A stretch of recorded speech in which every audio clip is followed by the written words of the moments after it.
नमस्कार मित्रांनो, मी भूषण डेमळेकर.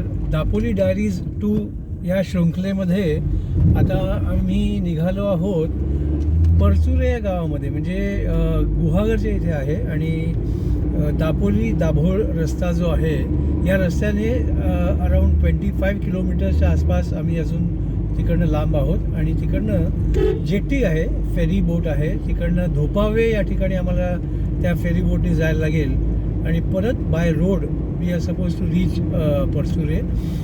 तिकडचं एक विशेष गोष्ट म्हणजे काय की तिकडे हाऊसबोट आहे आणि सत्यवान देर्डेकर नावाचे जे आहेत त्यांचं ते विजन आहे. आणि ती हाऊसबोट कशी आहे, काय आहे आणि ती फॅमिलीज करता कसं आपण एन्जॉय करू शकतो हे जाणून घेण्याकरता आपण त्यांना आज भेटणार आहोत. तर चला, आपल्याला एक छान असा दापोली डायरीज 2 याच्यामध्ये आपल्याला एन्जॉय करायचं आहे. पुढचा प्रवास आपण परत कनेक्ट होऊया. थँक्यू. मित्रांनो, कोकणाचं सौंदर्य जे आहे इतकं सुंदर आहे की बघा, हा इतका निसर्गरम्य रस्ता आहे. दाभोळ रोड जो आहे गोईंग टुवर्ड्स अ फेरी जेट्टीकडे. तर तुम्हाला ड्रायव्हिंग करायला देखील एवढं छान वाटेल की you feel like you should come down to Konkan. कारण आपल्याला आपल्या कोकणाचा अभिमान वाटणं फार गरजेचं आहे. आणि निश्चितपणे टुरिझम जे आहे ते असंच वाढणार जेव्हा आपण आपल्या आप्तेष्टांना असे व्हिडिओज किंवा आपण कोकणाबद्दल चांगलं दाखवू, प्रदर्शन करू आणि लोकांपर्यंत पोचवू की किती छान आणि किती डेव्हलप्ड अशा आपला कोकण एरिया आहे. आता पुढे आपण परत जॉईन होऊया जेव्हा जेव्हा असे स्पॉट्स येतील किंवा असे आपल्याला निसर्गरम्य प्रदेश पाहायला मिळतील. तुम्हाला मी परत जॉईन होईन. भूषण डेमळेकर, दापोली डायरीज 2. मित्रांनो, मी आता दाभोळ फेरी सर्व्हिसकडच्या इथे आलेलो आहे, जिकडनं आपल्याला बोट जे आहे फेरी सर्व्हिस घ्यायची आहे धोपावेकरता. हा इतका अप्रतिम असा स्पॉट आहे. You can see the beauty of nature. आणि ह्या बोट्स असतात ज्याच्यामध्ये आपण आपल्या गाड्या देखील घेऊन जाऊ शकतो. आणि 2 व्यक्तींकरता आणि गाडी मिळून 220 रुपये आपल्याला फेरी सर्व्हिसचे प्राइसेस आहेत तिकिटाचे. आता ह्यापुढे तुम्हाला परत कनेक्ट होईन जेव्हा धोपावे ह्या ठिकाणी आम्ही पोचू आणि परचुरे या गावी सत्यवान देर्डेकरांशी आमचा संपर्क होईल तेव्हा.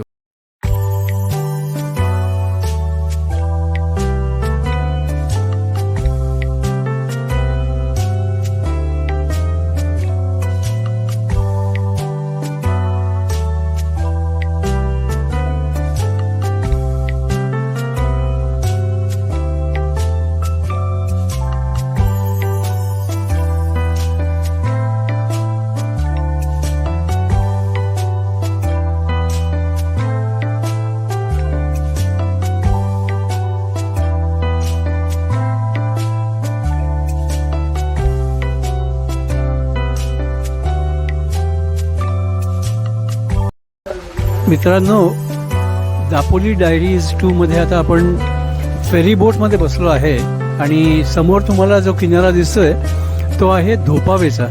म्हणजे actually it's just about 5 minutes ferry ride.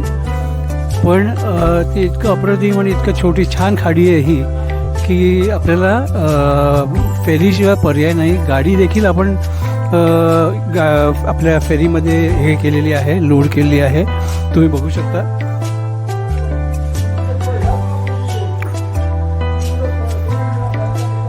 म्हणजे ही फॅसिलिटी ह्या फेरीमध्ये आहे की आपल्याला गाडी देखील लोड करता येते, बाईक लोड करता येते आणि आपण दुसऱ्या किनाऱ्यावरती जाऊ शकतो.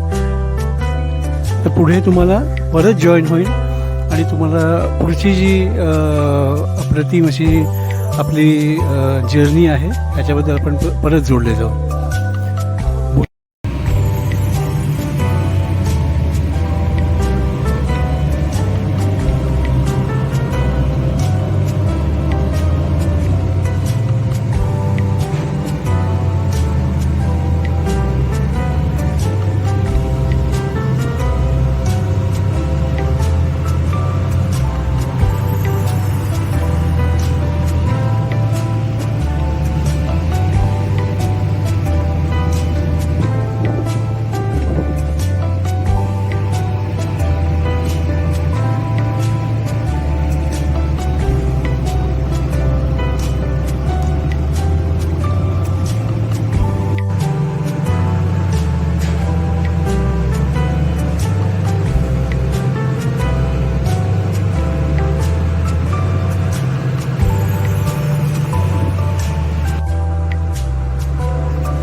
मित्रांनो, मी भूषण निंबळेकर ऑलरेडी तुमच्याशी जोडलो गेलेलो होतो. मी धोपावे ह्या जो किनारा आहे तिकडनं मी परचुरी या गावामध्ये आलेलो आहे आणि सत्यवानजी माझ्याबरोबर already he is there with me, who is a visionary for this houseboat concept, आणि त्यांच्या मिसेस डॉक्टर सुमेधा देरडेकर ते दोघेही आहेत आणि ते आपल्याला त्यांच्या विजनबद्दल आणि त्यांच्या या बिझनेसबद्दल सांगतील की काय कॉन्सेप्ट आहे. Sir, if you can just explain to my viewers. नक्की. नमस्कार, मी सत्यवान देरडेकर. आता आपण परचुरीमध्ये आहोत आणि आता आपण ज्या ठिकाणी आहोत ही कोकणातली सगळ्यात मोठी खाडी, दाभोळची खाडी आणि वसिष्ठी नदी ज्याला मिळते अशा ठिकाणी आपण आहोत. जशी खाडी कोकणातली सगळ्यात मोठी मानली जाते तशीच सगळ्यात चांगली आणि जैवविविधतेने नटलेली अशी खाडी आपण म्हणूया की ज्याच्यामध्ये मोठ्या प्रमाणात मँग्रोव्ह फॉरेस्ट आहे आणि जैवविविधता सुद्धा, बायोडायव्हर्सिटी सुद्धा मोठ्या प्रमाणात आहे. अशी एक चांगली मोठी खाडी आपण म्हणू शकतो. मी इथे माझं BCom MBA पर्यंत शिक्षण पूर्ण झाल्यानंतर अर्थातच बाबांचं वडिलोपार्जित जो काही आमचा व्यवसाय, सुपारीची बागायत आणि शेती, या सगळ्याला जोडधंदा म्हणून काहीतरी करावं आणि गावाकडेच राहावं अशी सगळ्यांचीच इच्छा असल्यामुळे आणि माझी स्वतःची तशी तयारी आणि आवड असल्यामुळं गावाला राहायचं आणि काहीतरी करायचं असे डोक्यात विचार ठेवून सगळी विचारचक्र सुरू झाली. आणि काय करावं, तर जोडधंदा हा पर्यटनाच्या माध्यमातून काही करता येईल का असं थोडंसं डोक्यात ठेवून 2009ला आपण इथे कृषी पर्यटन केंद्र सुरू केलं, म्हणजे ॲग्रो टुरिझम सेंटर सुरू केलं की ज्याच्यामध्ये लोक आणि ग्रामीण पर्यटन, रुरल टुरिझम. आता याच्यामध्ये असं आहे की बऱ्याचशा लोकांना गावाकडे राहण्याची आवड असते पण स्वतःचं गाव राहिलेलं नसतं, घर राहिलेलं नसतं. अशा लोकांना स्वतःच्या गावी, स्वतःच्या घरी राहिल्याचा फील यावा अशा पद्धतीने आपण ते सुरू केलं. आणि अर्थातच या सगळ्याला एकटा माणूस पुरा पडत नाही. घरच्यांचा सपोर्ट, घरातल्या सगळ्याच व्यक्तींचा, म्हणजे आई वडील असतील, भाऊ असेल, बहीण असेल किंवा बायको आहे, तर असा सगळ्यांचा सपोर्ट याला असल्यामुळेच हे निव्वळ शक्य झालं असं म्हणायला हरकत नाही. कारण गावाकडं राहणं आजकाल म्हणजे तेवढं प्रतिष्ठेचं पण मानलं जात नाही की एवढं शिक्षण झाल्यानंतर आता गावाला तू काय करतोयस, हा लोकांचा मोठा प्रश्न असतो. पण त्याचबरोबर घरच्यांची साथ असल्यामुळे हे सगळं हळूहळू वर्क होत गेलं काय आणि ते म्हणजे कॉन्फिडन्स येत गेला की हे सगळं आपण करू शकतो आणि गावाला राहून या गोष्टी आपण करू शकतो. म्हणून पर्यटनाच्या माध्यमातून ॲग्रो टुरिझम सुरू केलं. शेतीला काहीतरी जोडधंदा असावा अशा माध्यमातून आणि मी गावाला कसा राहू शकेन या विचारातून आपण 2009ला ॲग्रो टुरिझम सेंटर आपण इथं सुरू केलं. त्याच्यामध्येच ग्रामीण पर्यटन असेल किंवा निसर्ग पर्यटन असेल अशा वेगवेगळ्या कॉन्सेप्ट घेऊन आपण हे सुरू केलं. आणि मग नंतर लक्षात आलं की हे सगळं करताना दरवेळेला काहीतरी नाविन्यपूर्ण पाहिजे, तोचपणा येऊ नये. नाविन्यपूर्ण काही असेल तर मग जास्तीत जास्त लोकांचा ओघ वाढत जातो. याच्यामधून निसर्ग पर्यटन, बर्ड वॉचिंग किंवा कांदळवन सफारी, बॅकवॉटर सफारी अशा पद्धतीनं आपण याच्यामध्ये एक एक गोष्टी ऍड करत गेलो. आणि हे MTDC अप्रूव्ड आहे. MTDC अप्रूव्ड आहे. तर या गोष्टी आपण जशा जशा सुरुवात करत गेलो तशा अशा नवीन नवीन संकल्पना सुचत गेल्या. आणि एकूणच आता आपण इंटरनेटच्या माध्यमातून बघतो की आजूबाजूला जेवढा निसर्ग बाकीच्या राज्यांमध्ये, देशांमध्ये आहे, तर त्यांच्यासमोर आपला निसर्ग सुद्धा कुठेही कमी नाही हे लक्षात आल्यानंतर मग या संकल्पना नवीन नवीन सुचत गेल्या. कांदळवन सफारी पण आपण मग याच्यामध्ये सुरू केली. त्यावेळेला लक्षात आलं की इथे बायोडायव्हर्सिटी सुद्धा मोठ्या प्रमाणात आहे खाडीमध्ये. तर मग पक्षी निरीक्षण, मगरी दिसायला लागल्या, दिसत होत्या पूर्वीपासूनच. तर मग त्याच्या माध्यमातून जशी टायगर सफारी, डॉल्फिन सफारी होते तशीच आपण एक मगर सफारी पण सुरू केली आणि त्याला सुद्धा प्रतिसाद खूप चांगल्या पद्धतीने मिळत गेला. आणि मग नंतर 2016-17च्या दरम्यान आपल्याला हाऊसबोट कोकणातली असं एक कन्सेप्ट डोक्यात आली.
कोकणात सुद्धा हा व्यवसाय खूप चांगल्या पद्धतीने होऊ शकतो, पण मग तो का नाही अजूनपर्यंत विकसित झाला, याच्यामध्ये काही अडचणी आहेत का? तर मग या माध्यमातून आपण त्याचा अभ्यास सुरू करायला सुरुवात केली आणि मग 2016-17 पासून जेव्हा हे डोक्यात आलं त्यावेळेला 2023मध्ये ही प्रत्यक्ष हाऊसबोटची कन्सेप्ट जी आहे आपण प्रत्यक्षात आलेली आपण आता बघतोय. बरं, व्हेरी गुड. मी तर इनफॅक्ट मुंबईच्या मुलांना किंवा यंगस्टर्सना सांगेन की आपण पर्याय देखील इकडे शोधला पाहिजे. वी ऑलवेज फील की आपल्या गावी कसं सेटल व्हावं, पण तुम्ही त्यांना एक छान उदाहरण आहात की you know like you should be proud की आपल्या इकडे नेचर आहे आणि आपल्या इकडे टुरिझम आहे.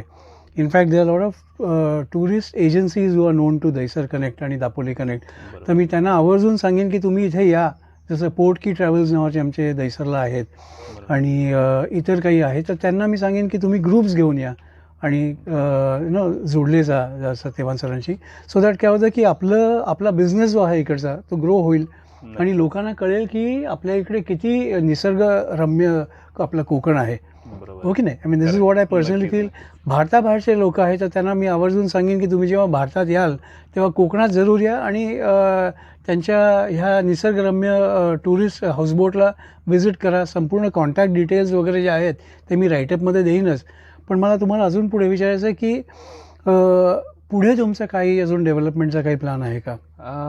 नक्कीच. आता तुम्ही जसं म्हणालात की भारताबाहेरून सुद्धा येणाऱ्या माणसांनी इकडे वळलं पाहिजे किंवा काय, तर मग त्या दृष्टीनेच आपण ही हाऊसबोट सुरू करताना सुद्धा असा विचार केला की पहिलीच हाऊसबोट आहे तर मग first impression is last impression आपण जसं म्हणतो तसंच ही हाऊसबोट करताना पहिलीच आहे म्हणून थोडीशी आपण साध्या पद्धतीने करूया अशी कन्सेप्ट डोक्यात न ठेवता ती करायची तीच चांगल्या क्लासमध्ये करता येईल. म्हणजे आपण जसं काही स्टार कॅटेगरी भले आपल्याला मिळाली नाही तरी सुद्धा तसं डोक्यात ठेवून आपण या गोष्टी केल्या की सगळ्या सोयींनी युक्त अशी हाऊसबोट करता आली पाहिजे. त्याच्यामधल्या रूम ज्या आहेत त्या आपण आता बघतोच आहे व्हिडिओमध्ये की सगळ्या सोयी सुविधा जशा हॉटेलमध्ये आहेत मिळतात, रिसॉर्टमध्ये मिळतात, तशा सोयी सुविधा जास्तीत जास्त देण्याचा प्रयत्न आपण ह्या हाऊसबोटमध्ये केलेला आहे. बरोबर. त्याच्यामुळं नक्कीच याच्यामध्ये काही कमतरता जाणवणार नाही. बरोबर. अशा पद्धतीने आपण ही हाऊसबोट तयार केलेली आहेच. आणि त्याचबरोबर आजूबाजूचा एरिया सुद्धा कसा डेव्हलप होईल किंवा हाऊसबोटमध्ये आल्यानंतर आणखीन काय काय गोष्टी याच्यामध्ये लोकांना करता येतील तर त्यासुद्धा आपण देण्याचा प्रयत्न जास्तीत जास्त केला आहे की ज्यांना छोट्या बोटीतून बोटिंग करायचं आहे तर मग ते करता येईल, कांदळवन सफारी करता येईल किंवा फिशिंगची हाऊस ज्यांना आहे तर मग त्यांना फिशिंग रॉड घेऊन फिशिंग करता येऊ शकेल किंवा ज्यांना खरंच शांतता अनुभवायची म्हणजे कोकणात किंवा आपण म्हणतो की फिरायला गेलं म्हणजे नुसताच धांगडधिंगा असा कन्सेप्ट नसून ज्यावेळेला आपण नेचर जवळ येतो तर त्यावेळेला नेचरशी कनेक्ट होणं म्हणजे दरवेळेला आपण आपला आजूबाजूचा गोंधळाचा सगळ्याचा आवाज ऐकत असतो पण निसर्गाचा आवाज ऐकायचा असेल तर तुम्हाला कोकणाशिवाय पर्याय नाही असं मी म्हणेन. आणि ते ऍक्च्युली तुम्ही अनुभवायला आलं पाहिजे. आणि निसर्गाचा आवाज म्हणजे त्याच्यामध्ये पक्ष्यांचे असतील, प्राण्यांचे आवाज आहेत, पाण्याची बदलणारी प्रत्येक वेळेला तासाला बदलणारी गणितं, खाडीचं रूप आपण जर म्हणतो की दर तासाला वातावरण वेगळं असतं आणि ते चांगलं असतं तर ते अनुभवता येईल. प्रत्येक सीझनची एक वेगळी मजा आहे. आपण असं नाही म्हणू शकत की तुम्ही थंडीतच या तुम्हाला थंडी अनुभवता येईल, पण त्याचबरोबर तुम्हाला उन्हाळा सुद्धा इथला अनुभवता येईल कारण उन्हाळ्यामध्ये खरं निसर्ग आपला रूप बदलायला सुरुवात करते. मग त्याच्यामध्ये वेगवेगळी फळं असतील, फुलं असतील, यांना साधारण एप्रिल मे उन्हाळ्यामध्येच बऱ्यापैकी बहर असतो त्याच्यामुळे ती मजा त्यावेळीची वेगळी असते. त्याच्यामुळे प्रत्येक सीझनची मजा तुम्ही घ्यायला इथे येऊ शकता.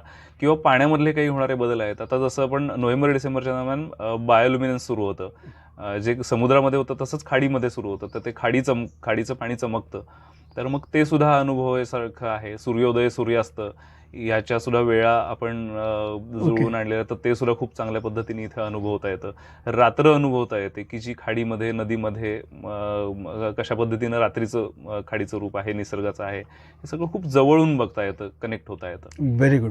ॲक्च्युली मित्रांनो मी मुंबईहून खास म्हणजे दापोलीहून इथे आलेलो आहे, मुंबईहून दापोली आणि दापोलीहून सत्यवानजींना भेटायला आलो. का तर मला मायसेल्फ वॉज सो कीन की लोकांपर्यंत हा त्यांचा कॉन्सेप्ट पोचावा आणि जगभर लोकांनी ह्याची नोंद घ्यावी आणि they should come over here, कारण कोकणामध्ये टुरिझम जास्तीत जास्त होणं गरजेचं आहे, आपला बिझनेस डेव्हलप करणं गरजेचं आहे. पण मला आवर्जून सांगायचं आहे की त्यांना जी साथ मिळालेली आहे ती त्या डॉक्टर सुमेधा जी आहेत, तर त्यांना तुम्हाला विचारायचं आहे डॉक्टर की तुमचं लाईफस्टाईल चेंज झालं, कारण तुम्ही साताराचे आहात आणि तुम्ही इथे आलात, तर how did you adjust yourself आणि तुमचा सपोर्ट कसा तुम्ही त्यांना देता? जसं म्हटलं आपण की घरातल्यांचा सपोर्ट हा असतो. हो. जसं म्हणजे माझा दवाखाना जेव्हा सुरू होतो तेव्हा घरातले सगळे माझ्या पाठीचे असतात. कुठल्याही होम व्हिजिटला जाताना किंवा काही वेळी यावेळी आपल्या इथे कनेक्टिव्हिटी नाहीये हो. किंवा गाड्या तेवढ्या नाहीयेत, त्यामुळे काय होतं की भरपूर वेळा वाडीतले पेशंट जेव्हा घरी बोलवायला येतात तेव्हा अख्खं घर माझ्या पाठीशी असतं की तू जा, तुझ्या बरोबर आम्ही येतो. बरोबर. कारण का तर रात्री अपरात्रीची वेळ असते, इथे गाड्या नाहीयेत. म्हणून जसं त्यांची साथ माझ्या याला आहे तशी माझीही साथ. म्हणून आपली जी संकल्पना आहे पूर्वीपासूनची चाललेली ती आम्ही इथे अजूनही अनुभवतो. म्हणजे आम्ही सगळे एकत्र अनुभव घेतो त्याचा. म्हणजे माझे मोठे दीर मुंबईत असतात, ते आम्हाला कुठल्याही परमिशनच्या बाबतीत कुठल्याही काही गोष्टी असतील बोटीच्या बाबतीत किंवा काय, तर ते तिकडून मदत करतात. माझे ताई भाऊजी इथे आहेत. माझ्या दवाखान्याच्या बाबतीत विचार केला तर माझे ताई भाऊजी पुण्यात आहेत दिनानाथ मंगेशकर हॉस्पिटलला, किंवा माझी आई कराडला आहे, त्यामुळे तिकडनं हॉस्पिटलची काही मदत असेल तर ती तिकडून होते. त्यामुळे प्रत्येक ठिकाणी आपलं हे कुटुंब एका ठिकाणी काम करतं आणि सगळ्यांच्या आशीर्वादाने आणि सगळ्यांच्या एक निसर्ग भरभरून जसं आपल्याला देतो तसं आपण कुठेतरी एक खारीचा वाटा हा यांनी करत असतो किंवा आपण ह्या समाजाचा देणं लागतो. आणि त्या दृष्टीनं आपण त्याची परतफेड तर नाहीच होणार, पण ती थोडा करण्याचा प्रयत्न, आणि त्यासाठी मग हे सगळं कुटुंब आम्ही सगळे करायचा प्रयत्न करतोय. हा ऍक्च्युली प्रयत्नच म्हणता येईल, कारण करायचं भरपूर असतं, आपल्याला डोक्यात खूप असतं, पण त्या दृष्टीनं आपण एक एक पाऊल चालतोय हेही एक मानसिक समाधान देणारं आहे. आणि त्यामुळं वातावरण जरी बदललं किंवा मी कराडून इथे आले तरी कुठल्याही याच्यामुळं ते जाणवलं नाही, कारण शेवटी निसर्ग जसा आपला प्रत्येक गोष्ट ऍक्सेप्ट करत जातो तसं आपणही त्या इथे आल्यानंतर त्या वातावरणात आपण रुळतो. आणि जसं म्हणतो आपण की सगळ्या गोष्टी आपल्याला भरभरून देत असतात किंवा आपण नेहमी आपण मोठ्या मोठ्या माणसांचे आदर्श तर ठेवतो, त्या दृष्टीनं करायचा प्रयत्नही करत असतो. प्रत्येक जण आपापल्या लेवलला करत असतं. काही जण दृष्टिक्षेपात येतात, काही जण येत नाहीत. तर त्या ह्याच्यात तुमच्या माध्यमामुळे आम्ही आलो असं म्हणू आपण. तर त्या ह्याच्यामध्ये कुटुंबाची साथ असल्यामुळं आणि त्या एक करण्याची इच्छा असते आपल्याला, सगळ्या कुटुंबाची आणि याची साथ असल्यामुळे त्या शक्य होतात. कोकणातल्या लोकांचं प्रेम भरभरून आहे. आज इथे गावात कुठलाही दवाखाना नाहीये, पण त्यामुळं त्यांना कदाचित याची जाणीव आहे की इथे अजूनही डॉक्टरांना देव मानलं जातं आणि आपली इथे गरज आहे. आणि मग शिक्षणाचा फायदा कुठेतरी होतो. बघितलं तर सत्यवान आणि घरातले सगळे यांची एवढी साथ आहे की प्रत्येक वेळेस म्हटलं दवाखान्यातल्या सलाईन स्टँड तयार करण्यापासून ते अगदी होम व्हिजिटला जाण्यापर्यंत जशी त्याची साथ आहे तशी मग हाऊसबोटच्या प्रोजेक्टसाठी असं होतं की आम्ही घरातल्या नवीन नवीन गोष्टी ट्राय करत असतो. म्हणजे आयुर्वेदामध्ये जसं सांगितलंय किंवा आपल्या या सगळ्या ह्याच्यामध्ये सांगितलंय की निसर्गोपचार, निसर्गातल्या पद्धती अवलंबवायच्यात, तर मग त्या गोष्टींची पण आम्ही प्रत्येक गोष्टीच्या नवीन नवीन अनुभव घेत असतो. जसं की आपण इथल्या येणाऱ्या टुरिस्टसाठी सुद्धा आयुर्वेदिक म्हणण्यापेक्षा आरोग्यदायी काय आहे ते आपण देऊ शकतो इथे. म्हणजे शहरासारख्या किंवा कदाचित बाहेरच्या लोकांसारख्या सगळ्या गोष्टी म्हणजे पनीर आणि हे आपण इथे एवढे अवेलेबल नाही करू शकत, कारण आम्हाला इथून कनेक्टिव्हिटी लागते. पण आम्ही मग त्याच्या बदली म्हणण्यापेक्षा इथं जे काही पिकतं ते आम्ही देण्याचा प्रयत्न करतो की जे आरोग्यासाठी चांगलं आहे. जसं की केळाच्या खोडाची भाजी असेल, त्याचं सूप असेल की जे फायबर कंटेंट खूप जास्त आहे त्याच्यामध्ये, किंवा इथल्या मायाळूच्या पानांची भजी आपण ते देतो, ओव्याच्या पानांची भजी आपण इथल्या टुरिस्टसाठी आपण ते देण्याचा प्रयत्न करतो की ज्यातून आरोग्य पण त्यांना मिळेल आणि इथल्या गोष्टींचा त्यांना उपभोग घेता येईल. तर त्या दृष्टीने आम्ही इथून कोकणी पदार्थ आणि त्याच्यातून आरोग्य हेही द्यायचा प्रयत्न करतो. Very nice. इतकं सुंदर वाटलं की हे जे कपल आहे सत्यवानजी आणि डॉक्टर सुमेधा, की एकमेकाला इतके पूरक आहेत की मला असं वाटतं की सगळ्यांनी येऊन इकडे त्यांची भेट घ्यावी, त्यांना भरभरून आशीर्वाद द्यावा किंवा त्यांना सपोर्ट करावा. तर दहिसर कनेक्ट आणि दापोली कनेक्टच्या वतीने मी त्यांचे आभार मानतो की त्यांनी त्यांचा वेळ दिला. आणि एक कन्क्लुजन म्हणून तुम्हाला काही सांगायचं असेल तर प्लीज सत्यवानजी तुम्ही कन्क्लूड करू शकता. हां, नक्कीच. आता आपण जसं फिरायला येतोय, फिरायला येण्याबरोबर मजा तर करणं असतंच, पण त्याचबरोबर सुरक्षितता काय आहे ह्या गोष्टी पण फार महत्त्वाच्या असतात आणि ज्या नक्कीच म्हणजे योग्य आहेत. तर याच्यामध्ये आपण आता जी हाऊसबोट केलेली आहे ह्याच्यामध्ये महाराष्ट्र मेरीटाईम बोर्ड बंदर विकास खातं जे आहे तर त्याच्या नॉर्म्सनुसार या सगळ्या गोष्टी आपण केलेल्या आहेत. सेफ्टी अँड नेव्हिगेशनच्या बाबतीत जर म्हणलं तर 8 जणांची परवानगी असलेली ही हाऊसबोट आहे. त्याच्यामध्ये प्रत्येक व्यक्तीचा 5 लाखाचा इन्शुरन्स, लाईफ जॅकेट, त्यांना लागणारी फायर एक्सटिंग्विशर्स आणि आणखी काही सेफ्टी अप्लायन्सेस आहेत. तर या सगळ्यांचा अभ्यास करून त्यांनी जे काही सुचवलेले आहेत तर या सगळ्या गोष्टी आपण बोटीवरती अवेलेबल ठेवलेल्या आहेत. त्याचबरोबर CCTV कॅमेराज आहेत की जे प्रत्येक घटना बोटीच्या बाहेरची रेकॉर्ड करत असतात. त्याचबरोबर महाराष्ट्र टुरिझम DOT किंवा डायरेक्टरेट ऑफ टुरिझम यांनी सुद्धा आपल्याला याच्यामध्ये काही गोष्टी सुचवलेल्या आहेत आणि त्यांनी सुद्धा आपल्याला अप्रुव्हल दिलेलं आहे. आता या दोन्ही डिपार्टमेंटकडून आपल्याला प्रायोगिक तत्वावरती परमिशन मिळालेली आहे आणि त्यांनी सुद्धा त्याच्यामध्ये खूप चांगल्या पद्धतीने सहकार्य केलेलं आहे. तर मग तसं पण आपण या ज्या गोष्टी त्यांनी सांगितलेल्या त्या पुरेपूर त्याचा आपण इथं अवलंब केलेला आहे. आणि अर्थातच या इथे पोहोचायच्या दृष्टीने जर बघितलं तर तसा दुर्गम भाग आहे. पण येताना मुंबईकडून जर यायचं म्हटलं तर मुंबई गोवा हायवे कडून चिपळूणला येऊन चिपळूणमधून गुहागरकडे येणारा जो रस्ता आहे त्या मार्गे येऊ शकतो. किंवा पुण्याकडून येणारे जे काही लोक आहेत तर त्यांना येताना सातारा उमरज मार्गे, पाटण, कोयना अशा मार्गे येऊ शकतात किंवा तामिणी घाटामार्गे येऊ शकतात किंवा वरंदा घाट जो आहे तिकडून येऊ शकतात. असे वेगवेगळे मार्ग आहेत पोहोचण्यासाठी. आणि अर्थातच इथं नेटवर्क नाही आहे त्याच्यामुळे इथं सुद्धा आम्ही जास्तीत जास्त म्हणजे नेटवर्क नसताना सुद्धा खूप जास्त वॉकी टॉकीच्या माध्यमातून आहे हे आम्ही इथल्या इथं लोकल जे आमचं कम्युनिकेशन आहे ते करण्याचा आम्ही प्रयत्न करत असतो. त्याच्यामुळे इथं आल्यानंतर नक्कीच काही कमतरता जाणवणार नाही. इथं पोहोचेपर्यंतच फक्त अशी काळजी असते खूपशा लोकांना. जसं आपण म्हणतो की every bad road is end with beautiful destination, तसं इथं म्हणायला हरकत नाही. प्रत्यक्ष पोहोचेपर्यंत असं वाटत असतं की आपण योग्य ठिकाणी आलोय की नाहीये, पण इथं प्रत्यक्ष पोहोचल्यानंतर लोकांचं मूड कम्प्लिटली बदलून जातो. त्याच्यामुळं असं पोहोचता येईल. त्याचबरोबर आपल्याला वेबसाईटच्या माध्यमातून आपण कनेक्ट होऊ शकतो आपल्याबरोबर. काय आहे वेबसाईट? www.mahahouseboat.com, महाराष्ट्राचं महा MAHA houseboat.com अशी आपली वेबसाईट आहे. आणि त्याचबरोबर आपल्याला मोबाईलवरून आपण फोन करून सुद्धा आपण कनेक्ट होऊ शकतो. मोबाईल नंबर आपला जो आहे तो 9881383228 असा मोबाईल नंबर आहे.